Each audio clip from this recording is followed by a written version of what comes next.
The Itsekiri people occupy the westernmost part of the Niger Delta, bounded by the Bight of Benin on the west, latitude 6 degree north, longitude 5 degree 45 east, and latitude 5 degree 20 north. The dominant feature of the vegetation is the grey and red mangrove. Itsekiri land is watered by 3 large rivers, the Benin, the Escravos, and the Forcados. They are connected by a dense network of creeks, most of which are navigable only by small craft. Their occupations are fishing, salt making, basket weaving, and pottery. Warri, the biggest town, is the home of all Itsekiri people, and Are Itsekiri, the ancestral home, is separated by the Warri River. Warri, as a geographical area, can be conveniently divided into 2. The industrial Warri and the traditional Warri, called Big Warri. The industrial Warri is now very cosmopolitan, with all the ethnic groups interacting for mutual benefit. The mode of life of the Itsekiri people has been determined by the environment. No wonder they are primarily fishermen and boat builders, like their Ijaw neighbors. It is not only as fishermen and boat builders that the Itsekiris have made their name in history. Their geographical location by the sea coast has enabled them to develop into middlemen traders at an early date. Historical accounts by the Portuguese and other travelers indicated that the rivers, Forcados, and Benin were highways of trade. The Itsekiris took advantage of this geographical location, and as far back as the 15th century, they were already trading with the Europeans, and this made them the great middlemen traders of this part of the delta.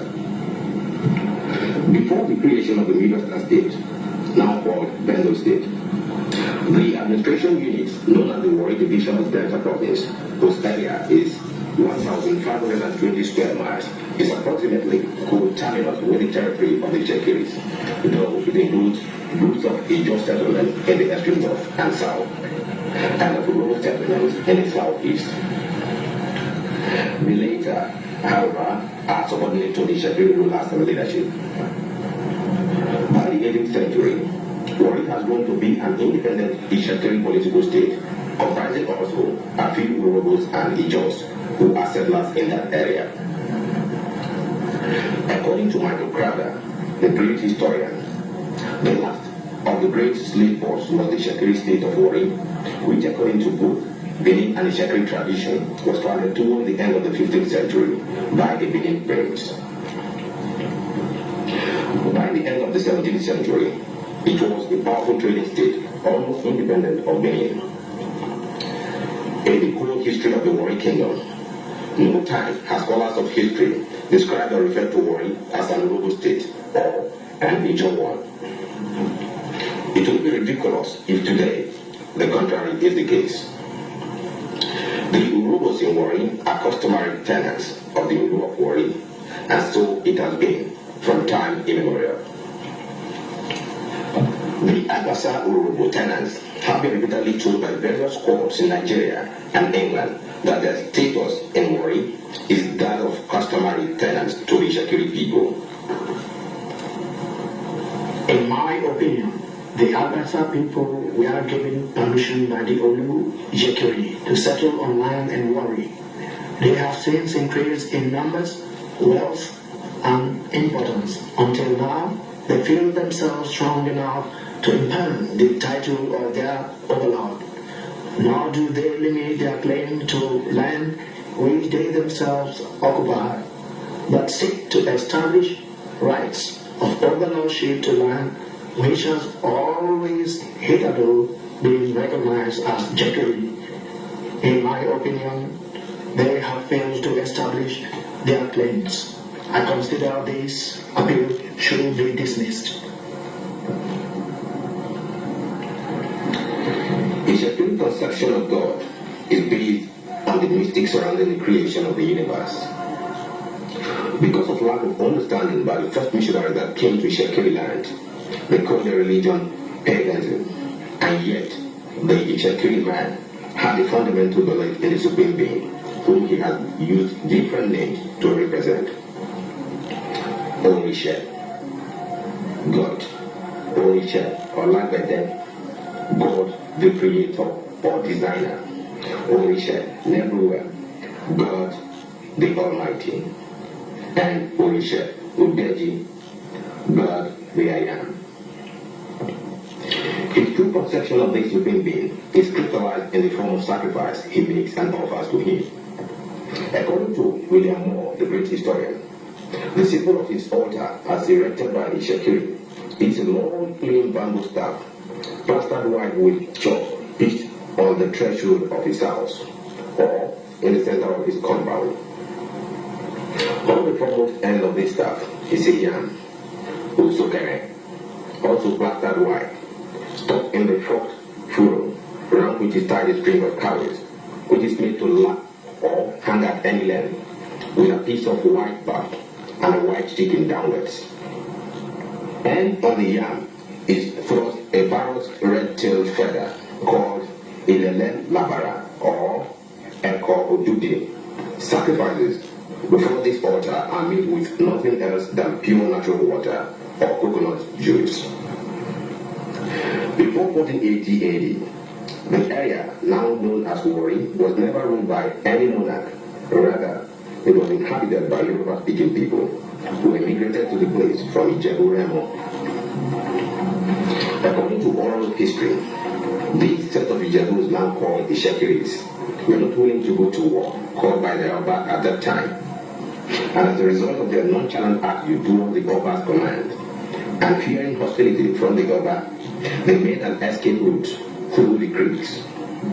Such an escape must have been very dangerous and tedious for lack of proper information of place of destination, and the mode of escape was that of the people in confusion. It is not surprising, therefore, that along this escape route, you have those who were unable to make it as far as to the foot of the delta. These are the people now called the Ilajes. It is dangerous to postulate to the contrary, as many historians have done, to link the Itsekiri really more territorial history with the Beninese. No doubt, the main connection of this Yoruba-speaking tribe, now called Itsekiri, started in 1480 AD, at the time Genoa I, with his 70 Benin chiefs, discovered Ijala.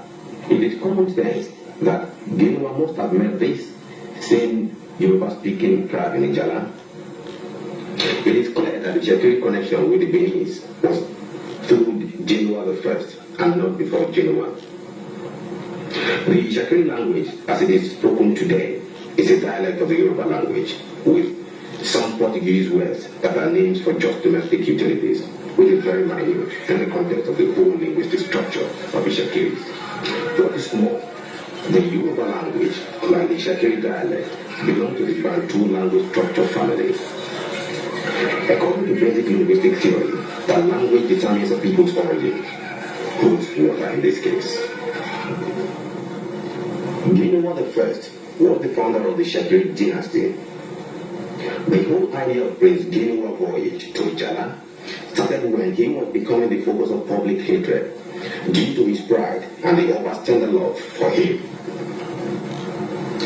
The question of his safety from the obnoxious Benin chiefs at that time became paramount in his father's mind. His father, Oba Olua, wasted no time in devising a plan for his son's safety, knowing the danger that confronted him. Oba Olua summoned a secret meeting of all his chiefs at his palace, and without revealing his real intentions, requested each of his 70 chiefs to allow the first son to accompany Prince Genoa, his son, to worship the sea goddess, Olokun. Oba Olua, before this meeting, had asked his agent in the Ugoton, Batu Creek, for a very large rolling canoe to be made in advance, which would be able to convey Prince Genoa and his own future chiefs, and also some other canoes large enough to carry the other followers and sufficient food to last throughout the proposed voyage. Oba Oluwa's request was readily granted by his 70 chiefs.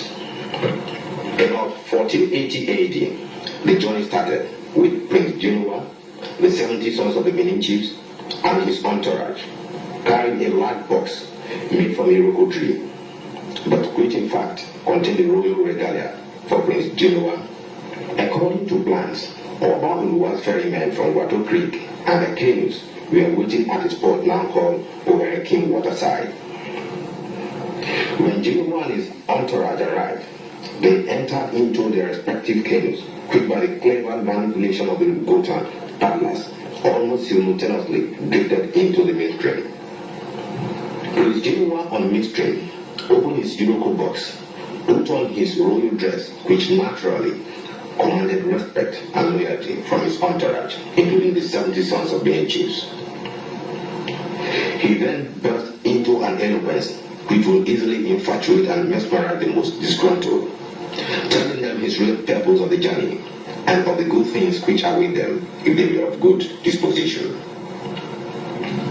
After some days, the Benin chiefs discovered the Oba's trick and sent warriors after Genoa in an attempt to rescue their sons.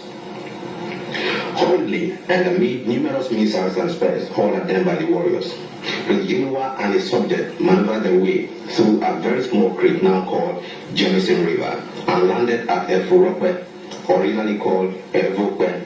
Later, Prince Genoa and his party left Efurokwe in search of a safe hideout. The journey was a tedious one. Gliding through the Aron into the Escravos River, the party came to the sandy sea bank of the Amatu, where they stayed for many years. According to the renowned historian William Moore in his account, Amatu was not a safe hideout as such, because it was too sandy and exposed to unexpected attack from enemies. Because of this geographical handicap of the area, Prince Genoa moved to Oruselemo, where he married an Ijaw woman named Durumo.